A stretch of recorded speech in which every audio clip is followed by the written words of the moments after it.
समझ समझकर समझना चैनल पर आप सभी का स्वागत है। आई होप आप लोग बहुत अच्छे होंगे।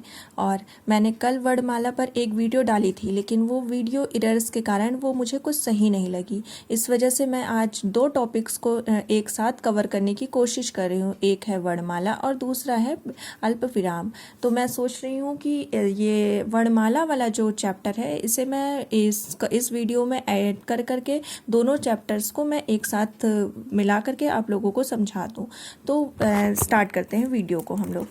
वर्णमाला जो है दो भाग होते हैं इसके, एक स्वर एक व्यंजन। स्वर 11 प्रकार का होता है और व्यंजन 41 प्रकार का होता है। स्वर में क्या होता है कि स्वर जो मुक्त अवस्था में बोला जाता है, इसे व्यंजन की आवश्यकता नहीं होती, इसे बोलने के लिए किसी चीज़ की आवश्यकता नहीं होती। लेकिन व्यंजन के साथ क्या है कि व्यंजन को बोलने के लिए हमें स्वर की सहायता लेनी पड़ती है। ये टोटल 52 प्रकार के होते हैं।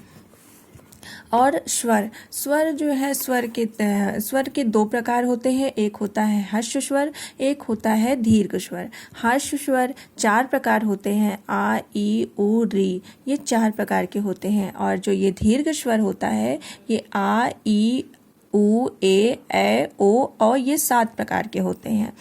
तो हमें पता चल गया कि स्वर 2 प्रकार का होता है, हर्ष स्वर और दीर्घ स्वर। संस्कृत में स्वर 3 प्रकार के होते हैं, लेकिन हम आपको हिंदी पढ़ा रहे हैं इसलिए इसमें 2 ही स्वर माने जाएंगे, एक हर्ष स्वर एक दीर्घ स्वर। तो हर्ष स्वर 4 होते हैं और दीर्घ स्वर 7 होते हैं। आई होप आप लोगों को समझ में आ गया होगा। और फिर इसके आगे आता है व्यंजन। व्यंजन में स्पर्श व्यंजन होता है, अंतस्थ व्यंजन होता है, ऊष्म व्यंजन होता है, आगत व्यंजन होता है, संयुक्त व्यंजन होता है। तो जो स्पर्श व्यंजन होता है इसमें का वर्ग से लेकर के पा वर्ग तक के 25 शब्द माने जाते हैं और प्लस 2 डा और ढा होते हैं, जो इसको मिला के 27 होते हैं। लेकिन एग्जाम में ज़्यादातर 25 शब्द ही स्पर्श व्यंजन के 25 शब्द ही वर्ण माने जाते हैं। तो हमें अपने ऑप्शन के थ्रू लगाना है कि अगर 25 दिया हुआ है तो 25 हम लगाएंगे, अगर 27 दिया हुआ है तो हम 27 लगाएंगे। फिर आता है अंतस्थ वर्ण। अंतस्थ वर्ण 4 प्रकार के होते हैं, या रा ला वा, ये जो है अंतस्थ वर्ण होते हैं। और फिर आते हैं ऊष्ण व्यंजन वर्ण, ये होते हैं श श हा, ये 4 प्रकार के ये भी होते हैं। फिर आता है आगत वर्ण, ये जा और फा होता है, ये 2 प्रकार का होता है। और संयुक्त वर्ण छत रंग्या और श्रा, ये 4 प्रकार के होते हैं, ये संयुक्त वर्ण है। तो इससे हमें पता चला कि व्यंजन को हम लोगों ने 5 भागों में विभाजित किया है, स्पर्श व्यंजन, अंतस्थ व्यंजन, ऊष्म व्यंजन, आगत व्यंजन, संयुक्त व्यंजन। ठीक है, अब इसके आगे हम देखते हैं वर्णों के उच्चारण स्थान। वर्णों के उच्चारण स्थान हम अगर हिंदी के द्वारा याद करेंगे, हिंदी में कोई सूत्र नहीं है, लेकिन हमारे अनुसार कि हम अगर संस्कृत के थोड़े से सूत्र याद कर लेंगे तो हमें शायद जल्दी याद हो जाए ये उच्चारण स्थान। तो इस वजह से हम लोग अगर हमने ठीक है याद किया कंठ, तालु, मूर्धा, दंत, ओष्ठ, नासिक, ऐसा याद तो किया, लेकिन हमें कुछ टाइम के बाद भूल जाता है, हम समझ ही नहीं पाते।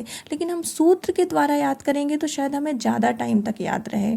तो इस वजह से अगर आप ये सूत्र शुरू में तो आपको थोड़ा टफ लगेंगे, लेकिन आगे आप चल करके और अच्छे से पढ़ेंगे तो आपको लगेगा कि हाँ, सूत्र से ज़्यादा बेटर है पढ़ना। तो हम पहला सूत्र स्टार्ट करते हैं। इसे बस आप लोग 4-5 बार रिवाइज कर लीजिएगा। आपके दिमाग में आप पढ़ेंगे, आपसे पूछा जाएगा कंठ के शब्द बताइए, तो शायद आपको ना याद रहे, लेकिन आपको सूत्र रटा रहेगा 3-4 बार। अब अको विसर्जया नाम कंठा, तुरंत हम आपको समझ में आ जाएगा। अच्छा, और इसी सूत्र में ही सारे वाक्य छिपे हुए हैं। देखिए, अब इस सूत्र के द्वारा मैं आपको दिखाती हूँ कि सारे सूत्र कैसे सारे सेंटेंस छुपे हुए हैं। अकुह विसर्जनीया नाम कंठा, तो देखो आ और ये आ हो गया, और आ छोटा, आ बड़ा, और कु मतलब का वर्ग, फिर हा और विसर्ग जो होते हैं ये कंठ होते हैं। आ बड़ा, छोटा, बड़ा और का वर्ग और विसर्ग, ये सभी जो है कंठ वर्ण के अंदर आते हैं। इश्चु या शा नाम तालु, ये देखो ई और चा, चू मतलब चा वर्ग, और या और शा ये जो है इश्चू शनाम तालु, ये सभी जो है वर्ण तालु में आते हैं। तो ई छोटी ई बड़ी ई चा वर्ग और शा ये सब तालु में आता है। ऋतु षणाम मूर्धा, ये डी और टा वर्ग ये सभी जो है मूर्धा होते हैं। ऐसे ही लिटूड़ षणाम तंता, ये सब जो है ड़ी और ता वर्ग ला और शा ये दंत होते हैं। उपमानिया ओष्ठम, उपमानिया उ आम छोटा ऊ बड़ा ऊ और पा वर्ग और उपमानिया ये जो है ओष्ठ होते हैं। यम गणनाम नासिक चा, पंचामच्छर जो होते हैं वो अनुनासिक होते हैं, नासिक होते हैं। कंठ तालु ए आ और ई से मिलके बना है इसलिए इसे कंठ तालु कहते हैं। और कंठोष्ठ आ और ओ, ये आ और ए से मिलके बना है इसलिए इसे कंठोष्ठ कहते हैं। दंतोष्ठ में अव्वा आता है और नासिका में अनुस्वार आते हैं। तो ये वर्णमाला वाला टॉपिक तो मेरा इस वीडियो में कवर हो गया। और अगर आप लोग चाहेंगे तो मैं इस टॉपिक से जितने भी क्वेश्चंस पूछे जाते हैं एग्ज़ाम्स में, तो मैं वो इसका एक सेपरेट वीडियो बना करके आप लोगों को ज़रूर दे दूँगी अगर आप लोगों ने चाहा तो। ठीक है, आगे मैं आप लोगों को विराम चिन्हों के बारे में बताती हूँ। विराम चिन्ह का मतलब होता है ठहराव या रुकना। ठहराव या रुकना किसी विराम चिन्ह का प्रयोग हम इंग्लिश और हिंदी दोनों भाषाओं में करते हैं। तो विराम चिन्ह का प्रयोग हमें अभी तो वैसे नॉर्मल क्वेश्चंस विराम चिन्ह से तो कम पूछे जाने लगे, पहले तो बहुत पूछे जाते थे, लेकिन अब इस टाइम में प्रेजेंट टाइम में थोड़े विराम चिन्ह से कम क्वेश्चंस। लेकिन प्री का जो मेंस होता है, मेंस में जब हमें पैराग्राफ लिखना होता है उसमें हमें विराम चिन्हों का बहुत ज़रूरी ध्यान देना होता है, उससे नंबर्स हमारे कटते हैं। तो इंग्लिश हिंदी दोनों में विराम चिन्हों का प्रयोग होता है। किसी भी सेंटेंस को बनाने में विराम चिन्हों का बहुत बड़ी भूमिका होती है। तो हम विराम चिन्हों के भेद देखते हैं। हाँ, विराम चिन्हों के कितने भेद हैं इसका कोई कंफर्म वो नहीं है, कोई 10 मांगता है, कोई 15 मानता है, कोई 20 मानता है। तो आज मैं आप लोगों को कुछ विराम चिन्हों के बारे में बताती हूँ। जैसे कि पहला विराम चिन्ह है, ये आता है विराम चिन्ह अल्प विराम चिन्ह। अल्प विराम चिन्ह जैसे आप फलों के नाम बता रहे हैं, आम, अमरूद, केला, तो बीच बीच में कॉमा, जिसको हम कहते हैं कॉमा इंग्लिश में, वही विराम चिन्ह है। अर्ध विराम चिन्ह, अर्ध विराम चिन्ह दो सेंटेंस को एक साथ मिलाने में, राम गया, जैसे हमने बोला राम जाता है तुम क्यों चिंता करते हो, तो दो सेंटेंस है उसके बीच में किंतु परंतु नहीं लगा है और नहीं लगा है, तो उसके बीच को मिलाने के लिए हम अर्धविराम का प्रयोग करते हैं। अब आता है पूर्ण विराम। पूर्ण विराम जहाँ पे सेंटेंस खत्म होता है वहाँ पे पूर्ण विराम का प्रयोग करते हैं। अब आता है प्रश्न चिन्ह। प्रश्न चिन्ह का प्रयोग हम जो है किसी भी जहाँ पे हमें प्रश्न का बोध हो कि हमसे कोई प्रश्न पूछा जा रहा है वहाँ पर हम प्रश्न चिन्ह का प्रयोग करते हैं। विस्मयादि बोधक चिन्ह जिसे आश्चर्य चिन्ह भी कहते हैं, जहाँ पे हमें आश्चर्य का बोध हो, भय का बोध हो, वहाँ पे हम विस्मयादि बोधक चिन्ह का प्रयोग करते हैं। निर्देशक चिन्ह, संयोजक चिन्ह, समासिक चिन्ह, इसका प्रयोग हम जो है किसी चीज़ को निर्देश करने में, जैसे इसके हमने कभी कभी हम एरो नहीं खींचते कि इसके आगे का ये लिखा हुआ है, और कभी कभी जैसे हम रात दिन, सुबह शाम, ये सब भी इसके बीच में भी हम निर्देशक चिन्ह का प्रयोग करते हैं। फिर आता है कोष्टक। कोष्टक वैसे तो 4 प्रकार, मैथ में 4 प्रकार के माने जाते हैं, छोटा कोष्टक, मझला कोष्टक, बड़ा कोष्टक, रेखा कोष्टक, लेकिन हिंदी में 3 कोष्टक माना गया है, छोटा कोष्टक, मझला कोष्टक, बड़ा कोष्टक। और छोटे कोष्टक में क्या होता है कि और प्रयोग हिंदी में सिर्फ छोटे कोष्टक का किया जाता है। छोटे कोष्टक का प्रयोग हम कहाँ करते हैं, जैसे हमें किसी वस्तु के बारे में बताना है, जैसे मैंने कोई सेंटेंस लिखा, उसकी डिफिनेशन हमें बतानी है और वो पैराग्राफ चल रहा है, तो हम बीच में छोटा कोष्टक लगा के उसके बारे में उसका अर्थ लिख देंगे और आगे फिर अपना सेंटेंस पूरा करते हैं, उसी को कोष्टक उसका प्रयोग करते हैं।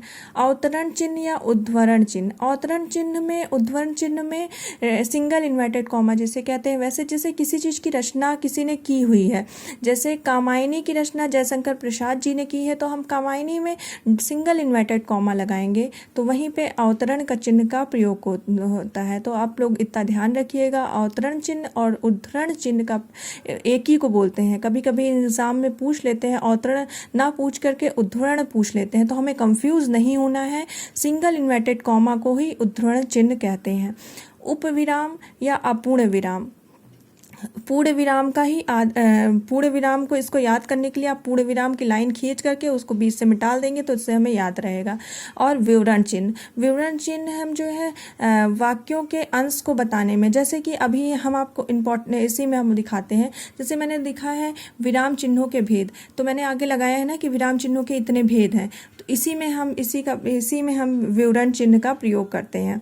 फिर पुनरावृत्ति सूचक चिन्ह की बात ये होती है, जैसे हम जो है जिसमें हम डबल इन्वर्टेड कॉमा कहते हैं, जिसमें जो बात कोई कहा है उसी को हम जो है ज्यों का त्यों लिख दें। जैसे हम एक्टिव वॉइस में ज्यों की त्यों बात लिख दी जाती है, उसी को हम पुनरावृत्ति सूचक चिन्ह कहते हैं, कि जो बात हमारे मुंह से निकली है, ये किसी ने कोई बात कही है या किसी ने कोई नारा दिया है, ज्यों का त्यों उसमें हम कोई सेंटेंस अपना ना मिला करके उसको ज्यों का त्यों लिख दें, उसी को पुनरावृत्ति सूचक चिन्ह कहते हैं।